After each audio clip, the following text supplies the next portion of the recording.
قربانی کی رونقیں، قربانی کی رونقیں، ہر طرف دیکھو ہلچل گئے، تیاری مسلسل ہے، رونق عید دیکھو تو، رونق عید دیکھو تو، ہر گھڑی اور ہر پل ہے۔ الحمدللہ رب العالمین والصلاة والسلام علی خاتم النبیین، اما بعد فاعوذ باللہ من الشیطان الرجیم، بسم اللہ الرحمن الرحیم۔ پیارے پیارے اسلامی بھائیوں، مدری چینل کے ناظرین، اس وقت موجود ہیں کراچی کے ایک ایکسکلوسیو سوسائٹی میں، اور یہاں سے آپ کے لیے ایک سلسلہ لے کے آئے جس کا نام ہے قربانی کی رونقیں۔ ایک قربانی کی فضیلت سنتے ہیں۔ نبی کریم صلی اللہ تعالی علیہ وسلم نے فرمایا کہ قربانی کے ہر بال کے بدلے ایک نیکی ہے۔ قربانی کیجئے، اللہ کی رضا کے لیے کیجئے، خوش دلی کے ساتھ کیجئے، اپنے اوپر قربانی کو بوجھ نہ سمجھیے۔ ہمیشہ یاد رکھیے، اللہ کی راہ میں خرچ کرنے سے مال میں اضافہ ہوتا ہے، کمی نہیں ہوتی۔ اس پروگرام میں قربانی کے حوالے سے مفتیان کرام کے ساتھ سوالات و جوابات کا سلسلہ رہے گا۔ آپ نے ہمارے ساتھ رہنا ہے۔ آئیے ہم مفتیان کرام سے ملاقات کرتے ہیں۔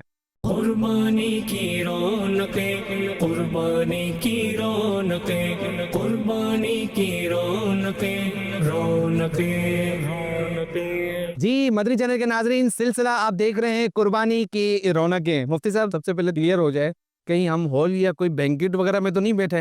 ہم یہاں پر ایک سوسائٹی میں ماشاءاللہ اتنے خوبصورت جانور ہیں اور اتنا خوبصورت ایک انوائرمنٹ ہے، تو مفتی صاحب کیا اتنا خوبصورت انوائرمنٹ کا کیا حکم ہے؟ یہ اس طرح کی خوبصورتی کے لیے ہم انوائرمنٹ کر سکتے ہیں؟ جی بالکل کر سکتے ہیں۔ دیکھیں، یہ تو ہم نے کوئی نہ ہال بک کروایا اور نہ ہم نے کوئی ریکارڈنگ کے لیے یہ اسپیشل انتظام کیا۔ صحیح ہے۔ ہم تو سیدھا سوسائٹی میں آئے ہیں اور آگے بیٹھ گئے ہیں، بشمول یہ صوفے بھی انہیں کے ہیں جو کچھ انہوں نے، اچھا یہ انہوں نے عام سیٹنگ کی ہوئی ہے، ان کو بھی اطلاع تھوڑی ہے کہ ہم نے آج ریکارڈنگ کرنی۔ بالکل ایسا ہی۔ تو یہ ایک قربانی کا ایک اچھا میسیج بھی ہے، پیغام بھی ہے کہ ماشاءاللہ اس سے گھر والوں کے دل میں، اہل محلہ کے دل میں قربانی کی ایک عظمت بیٹھتی ہے، قربانی کا ایک شوق پیدا ہوتا ہے۔ اب دیکھیں کتنے لوگ یہاں آ رہے ہیں جا رہے ہیں، آ رہے ہیں جا رہے ہیں، تو اگر یہ اچھی نیت کے ساتھ، اور اس طرح مسلمان جو بھی کرتے ہیں عموماً ان کی نیتیں اچھی ہی محمود نیت ہوتی ہیں، قربانی کا ایک ایونٹ کر رہے ہیں، تو اس کی وجہ سے یہ سارا ایک ماحول انہوں نے بنایا، یا صوفے لگا دیے، کرسی لگا رہے، کوئی آ رہے ہیں، کوئی بیٹھ رہے ہیں، کوئی جا رہے ہیں، تو یہ اس میں کہتا ہوں نیت بھی یہی رکھنی چاہیے۔ نیت کیا رکھنی چاہیے؟ کہ لوگوں کے دلوں میں قربانی کی محبت پیدا ہو۔ اللہ نے ہمیں مال دیا ہے تو ہم اپنا پیارا مال اور زیادہ مال اور لاکھوں لاکھ کے جانور لا کر اللہ کے نام میں قربان کر رہے ہیں، اور پھر اتنی خوشی ہمیں محسوس ہو رہی ہے کہ ہمیں ایک شادی کی طرح یہ ماحول بنایا ہوا ہم نے، تو یہ بالکل جائز ہے شرعن، یہاں پہ کوئی حرج والی بات نہیں۔ ہاں بعض جگہوں پہ ضرور غلط ہو رہا ہے، اور وہ کیا ہو رہا ہے کہ لوگوں نے قربانی کے جانوروں کے ساتھ انٹرٹینمنٹ کرتے ہوئے میوزیکل پروگرام شروع کر، گانے چلانے شروع کر دیے، یا میوزک چلا رہے ہیں، میوزک چلا رہے ہیں، پارٹیاں ہو رہی ہیں، کچھ ایسے ہے کہ جانوروں کو باقاعدہ نچا رہے ہیں، یعنی ایسے کہ، اور وہ کہہ رہے ہیں کہ جانور کا وصف ہے کہ یہ ناچنا ہے، اس لیے تو اس کو لے کے آئے یہ جانور۔ یہ قربانی کے جانور اللہ کے نام پہ قربان ہونے، اور انہیں قربانی سنت ابراہیمی دینی ایک تہوار، دینی ایونٹ کے طور پر ہم کر رہے ہیں۔ یہ کوئی انٹرٹینمنٹ یوں نہیں ہے کہ آپ معذاللہ اس کو گناہوں میں بدل دیں، یا میوزک چلائیں، یا جو ہے نا وہ مرد و عورت کا اختلاط ایسا ہو کہ کوئی پتہ ہی نہیں چل رہا ہے، بے پردگیاں عام کر رہے ہیں۔ یہ شریعت کا مزاج نہیں ہے۔ لیکن جہاں میوزک نہیں ہے، جہاں اس طرح کے معاملات بھی نہیں ہیں، آسان انداز سے لوگ آتے ہیں، دیکھ کے چلے جاتے ہیں، تو یہ بہرحال ایک اچھی نیت کے ساتھ یہ ثواب کا کام ہے اور ہونا چاہیے۔ اس سے بھی لوگوں کو ایک میسج، پیغام، کیونکہ یہ چیزیں نا دو طرح کے لوگ ہوتے ہیں دیکھنے والے۔ ایک تو وہ ہوتے ہیں کہ جن کے پاس طاقت ہی نہیں ہوتی ہے، تو وہ لوگوں کی یہ چیزیں دیکھ کے تھوڑا سا دل بہلا لیتے ہیں یا کچھ بھی ہو رہا۔ ایک وہ ہوتے ہیں کہ ساتھ پیغام لے کے جا رہے ہوتے ہیں کہ اللہ نے ہمیں مال دیا نا، ہم بھی اچھی قربانی کریں، اللہ نے ہمیں دیا۔ اور میں کہتا ہوں اگر آپ نے نیت یہ کر لی ہے نا کہ اگر اللہ نے دیا، اور پھر جب اللہ دے دے پھر بخل نہ کریں۔ صحیح۔ قرآن پاک میں کچھ وہ جو عہد کرتے ہیں، اگر اللہ ہمیں دے تو ہم ضرور صدقہ کریں گے، ہم بھی نیکوں میں سے ہو جائیں گے۔ فَلَمَّا آتَاهُم مِّن فَضْلِهِ بَخِلُوا بِهِ، پھر جب اللہ اپنے فضل سے دے تو بخل کر لیتے ہیں، تو ایسے بخل میں مبتلا ہو جاتے ہیں، تو ان میں سے نہیں ہونا۔ اللہ نے دیا ہے تو آپ اچھا سے اچھا اللہ کی راہ میں کریں، تو یہ ثواب کے کام ہے۔ ماشاءاللہ، اللہ تبارک و تعالی ہمارے بھائی کے روزی روزگار میں برکتیں عطا فرمائے۔ مفتی صاحب اتنے خوبصورت جانور ہیں، اگر آپ اجازت دیں تو وہاں چلیں؟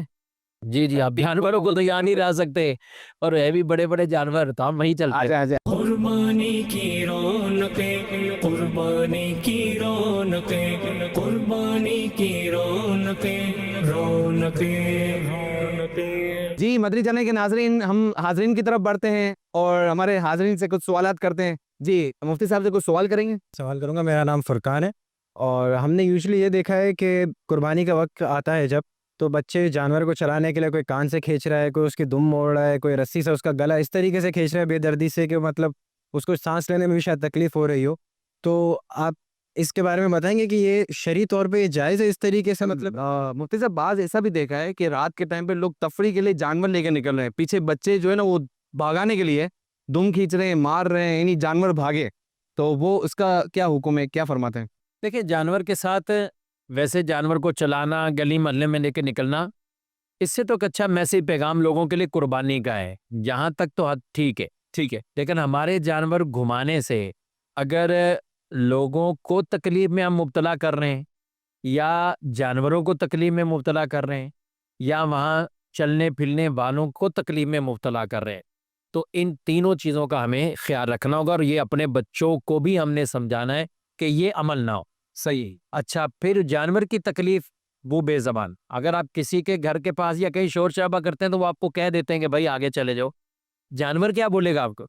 تو جانور کا جیسے بھائی کہہ رہے ہیں گلے کو دبا دینا، اس کی کوئی دم کھینچے، کوئی اس کو، تو یہ بالکل ٹھیک عمل نہیں ہے۔ ہمیں اپنے بچوں کی اس طور پر تربیت کرنی ہے کہ یہ قربانی کے جانور ہیں، عام جانوروں سے بڑھ کر ان کے ساتھ تعظیم والا معاملہ ہونا چاہیے، محبت والا معاملہ ہونا چاہیے۔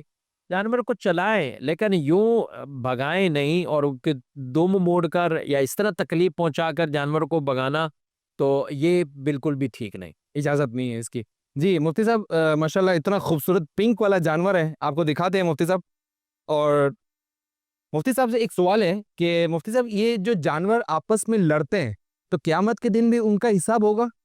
جانور آپس میں جو لڑتے ہیں، یہ جانور بھی جو ہے وہ اگر آپس میں لڑ کر ایک جانور دوسرے جانور کو تکلیف دیتا ہے، بے سینگ والا جانور سینگ والے جانور کی وجہ سے جو ہے وہ تکلیف اٹھاتا ہے، سینگ والے نے اس کو ٹکر مار دی بغیر سینگ والے کو، بالکل تو ویسے تو یہ جانور مکلف نہیں ہے، یعنی ان کے اوپر احکام شرع نہیں ہے، صحیح ہے۔ لیکن کل قیامت میں جس نے بھی ظلم کیا ہوگا دوسرے پر، تو قیامت کے دن جو ہے وہ اس کو، مظلوم کو، اس کے ظلم کا بدلہ جو ہے وہ دلایا جائے گا، اچھا، اور پھر یہ بدلہ دلانے کے بعد اللہ پاک ان تمام کو جو ہے وہ فنا کر دے گا، مٹی کر دے گا۔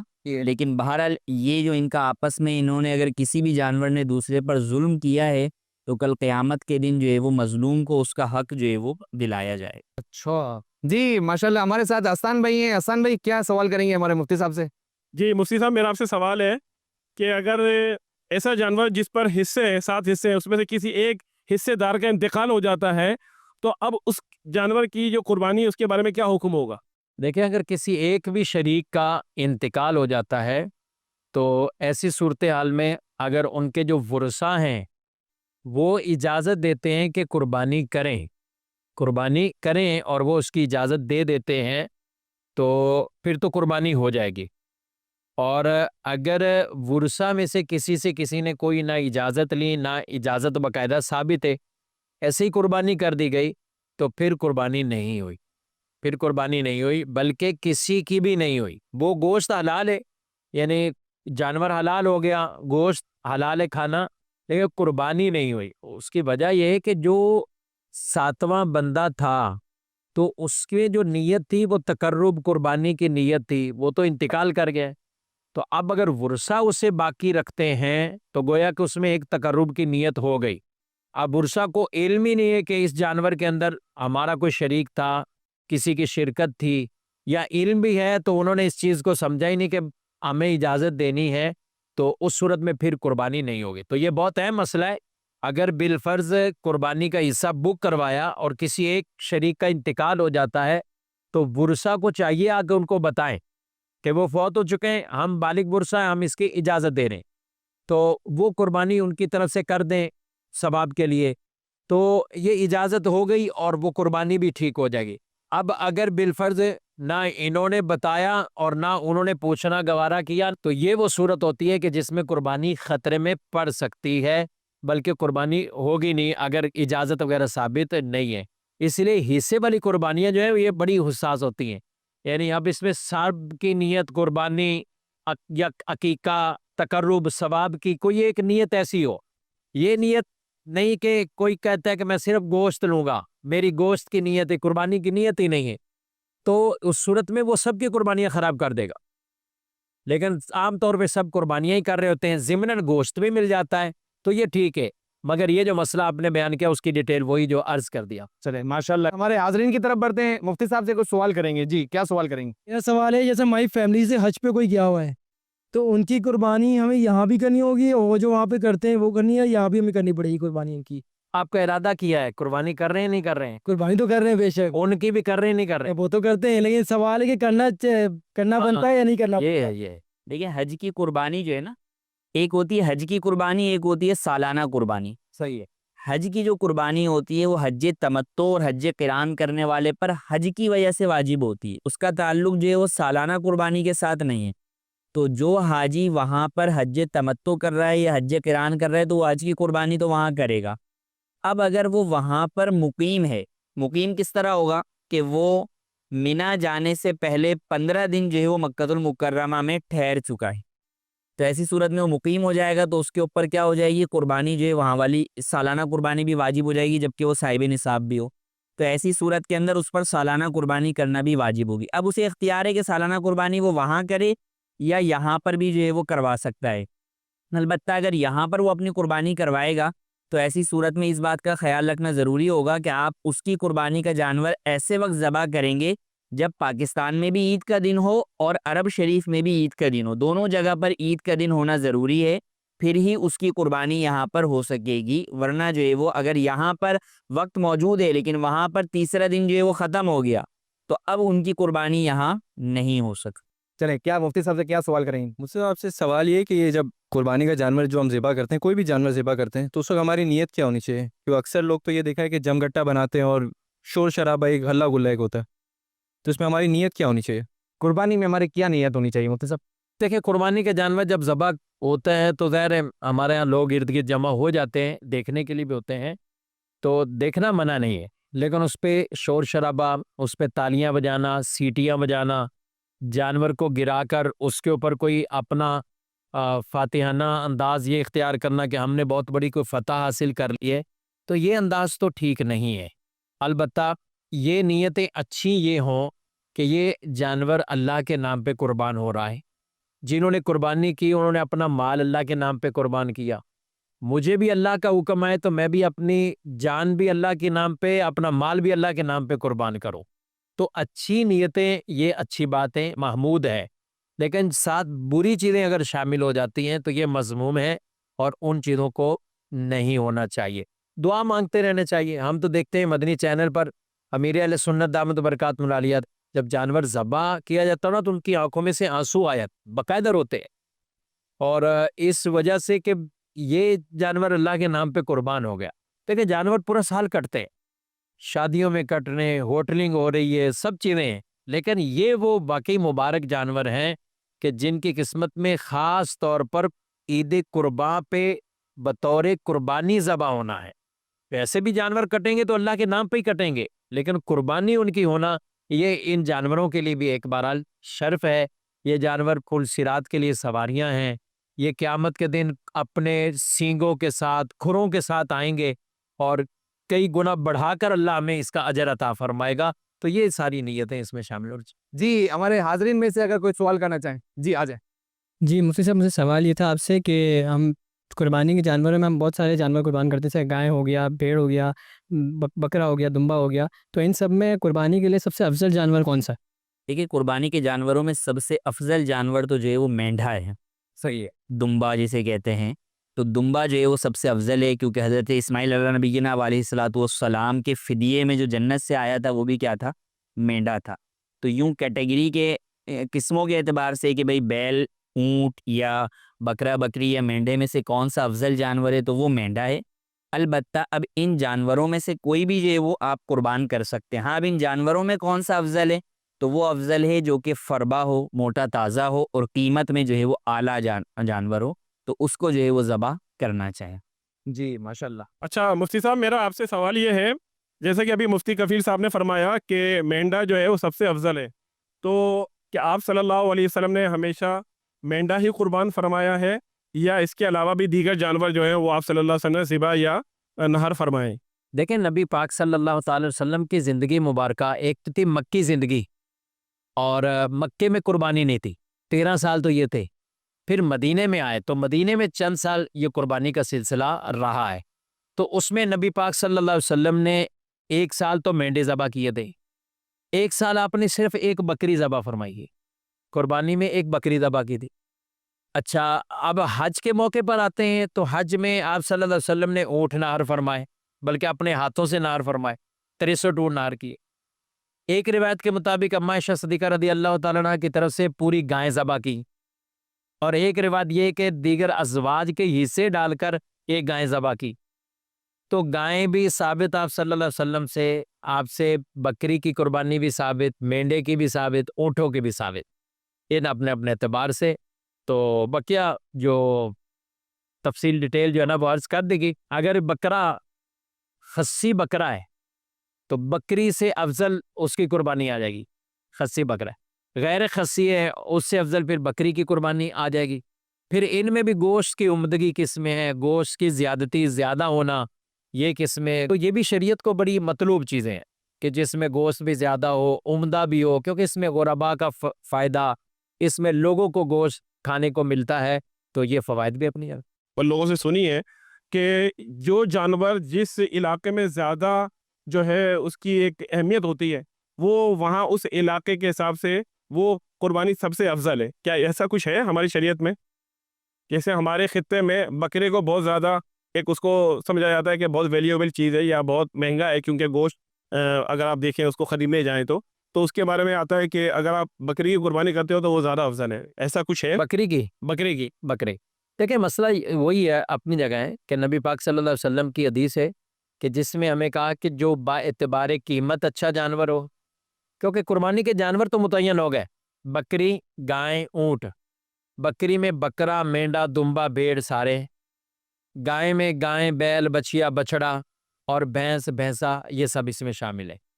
تو اب اونٹ میں اونٹ اور اونٹنی ہے، تو جو با اعتبار قیمت اعلیٰ ہے اس کی تو زیادہ فضیلت ہے، جو با اعتبار قیمت اعلیٰ جانور ہے۔ تو اب اگر جس کا گوشت بھی عمدہ ہے، قیمت کے اعتبار سے بھی اعلیٰ ہے، تو بلا شبہ وہ اعلیٰ کہہ رہا ہے۔ اب یہ فرق ضرور ہے، کیونکہ اب ہم بات کریں رسول اللہ صلی اللہ علیہ وسلم کے زمانے میں بھینس وہاں نہیں تھی۔ اب یہ نہیں کہہ سکتے کہ بھینس کی قربانی جائز نہیں ہے، کٹے کی قربانی جائز نہیں ہے، بھینسے کی قربانی جائز نہیں، کہ یہ ثابت نہیں ہے۔ تو بھائی ثابت تو پھر ان کا دودھ پینا بھی نہیں ہے، ثابت تو ان کا گوشت کھانا بھی نہیں ہے، تو یہ ان کی قسم میں سے، اور یہ جانور جو بھینسا ہے یہ پانی کا رہنے والا ہے، تو وہاں خشکی میں یہ پایا نہیں جاتا تھا وہاں اس طرف۔ تو اب ایسا نہیں کہ جو حجاز کا جانور نہیں تھا تو اس کو ہم کہیں کہ اس کی قربانی نہیں۔ اچھا بکرے میں بھی دیکھیں، بکرے میں بھی درجنوں قسمیں ہیں، کوئی ٹیڑھی بکرا ہے تو کوئی فلاں بکرا ہے، کوئی پہاڑی بکرا ہے، کوئی بالوں والا بکرا ہے تو بکرا ہے، تو اسی کی جنس سے، تو اس کی قربانیاں جائز ہیں۔ تو وہی بات آ جاتی کہ جس جگہ جو جانور ہیں ہونا انہی میں سے چاہیے جو یہ بیان کیا ہے، تاکہ اس کی قربانی کی۔ کیا نام ہے بیٹا آپ کا؟ مدنی رضا۔ جی مفتی صاحب سے کیا سوال کریں گے؟ قربانی کے جانور کا خون پاک ہوتا ہے، قربانی کے جانور کی کون کون سی چیز نہیں کھا سکتے؟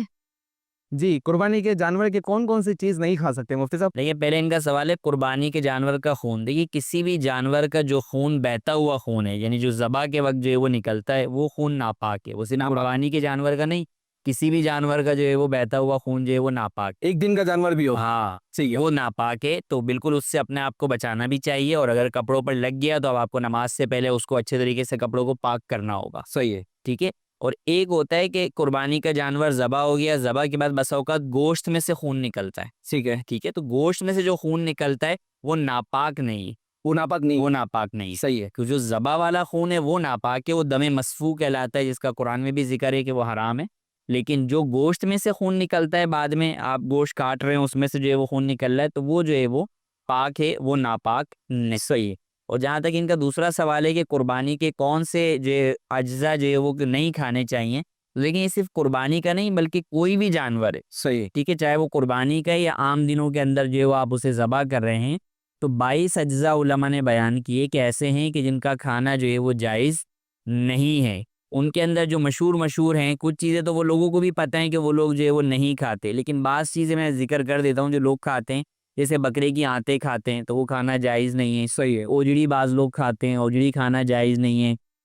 کپورے کی لوگ ڈش بنا کے کٹاکٹ جو ہے وہ کھاتے ہیں، کپورے کھانا جو ہے وہ جائز نہیں ہے۔ تو اس طرح جو ہے وہ 22 اجزاء علماء نے بیان کی۔ امیر سنت کا رسالہ ہے ابلغ گھڑ سوار، تو اس میں اس کی پوری تفصیل موجود ہے، تو اس رسالے کو بھی حاصل کر لیں، انشاءاللہ عز و جل جو ہے وہ اس سے آپ کو بہت سارا علم دین سیکھنے کو ملے گا۔ اور ابھی ایک مکتبۃ المدینہ سے ایک کتاب بھی یہ ان اعضاء کی ڈیٹیل کے حوالے سے، کون سے اعضاء مکروہ تحریمی، کون سے تنزیہی، اچھا، یہ بھی تفصیل اس کی، یہ پوری ڈیٹیل تو یہ دارالفتہ اہل سنت مجلس افتاء کی طرف سے ایک پوری کتاب، پوری رسالہ اس تفصیل کے ساتھ یہ شائع ہو رہا ہے، تو اس کو بھی حاصل کریں گے تو انشاءاللہ اس کو ویب سائٹ پہ ڈاؤن لوڈ کر سکتے ہیں، ویب سائٹ ویسے ڈاؤن لوڈ دارالفتہ اہل سنت کی ویب سائٹ پر موجود بھی، اور ساتھ ساتھ آپ ڈاؤن لوڈ بھی کر سکیں۔ قربانی کے ایام چل رہے ہیں مفتی صاحب، اگر کسی کے ذہن میں، ہمارے ناظرین کے ذہن میں اگر کوئی سوال ہے، اگر ہمارے مفتیان کرام سے اگر کوئی سوال کرنا چاہیں تو ان کا کیا طریقہ کار ہے، کیسے وہ سوال کریں؟ دیکھیں روزانہ تو دارالفتہ اہل سنت کا یہ نمبر اسکرین پر نظر آ رہا ہے ناظرین کو، تو اس پہ رابطہ کریں۔ 10 بجے سے لے کے 4 بجے تک یہ نمبر آن ہوتا ہے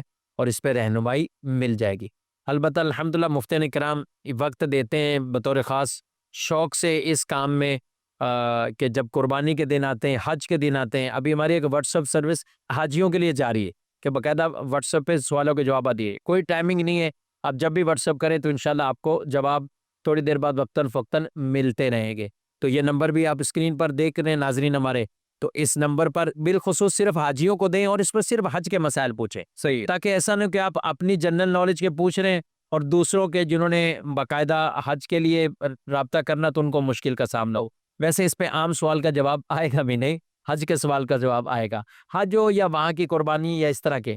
ایک نمبر ابھی قربانی کے دنوں میں دارالفتہ اہل سنت کی طرف سے سروس جاری ہوتی ہے، تو یہ نمبر یہ ناظرین دیکھ رہے ہیں، تو یہ قربانی کے دنوں میں انشاءاللہ تقریباً اس کا دورانیہ بھی اچھا خاصا ہوتا ہے، دن میں صبح 8 بجے سے لے کر رات تک جو ہے وہ شام تک سلسلہ ہوتا ہے، تو اس نمبر پر قربانی کے دنوں میں ناظرین رابطہ کر سکتے ہیں، تو اپنے سوالوں کے جواب واٹس ایپ کر سکتے ہیں یا کال کریں؟ نہیں، اس پہ کال ہے، اس پہ کال کر سکتے یہ قربانی کا ارجنٹ معاملہ ہے نا، تو آپ کال کریں، اپنا مسئلہ پوچھیں، بالکل ٹھیک، یا میں یہ ہو گیا مسئلہ یا یہ ہو گیا جانور کا، تو پھر یہ یہاں پہ بھی کئی لوگ پوری ڈیٹیل تفصیل کے ساتھ بات کرنا چاہ رہے ہوتے ہیں مفتیان کرام سے، تو اس کے لیے دلائل جتنے یا جو کچھ ہیں تو آپ آئیں، عید کے بعد بیٹھے ہیں دارالفتہ میں آ جائیں، انشاءاللہ آپ کو دلائل بھی سمجھائیں گے، یہاں ٹو دا پوائنٹ مسئلہ سمجھیے اور لوگوں کو فائدہ اٹھانے۔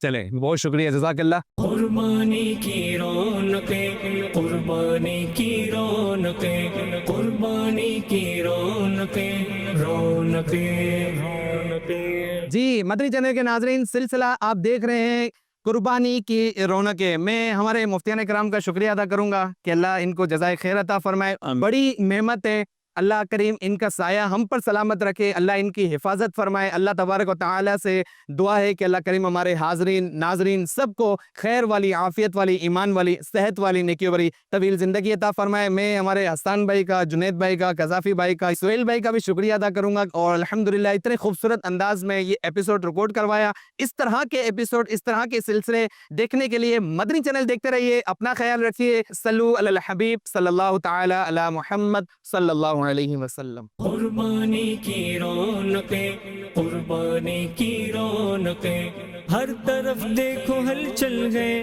تیاری مسلسل گئے، رونق عید دیکھو تو، رونق عید دیکھو تو، ہر گھڑی اور ہر پل ہے۔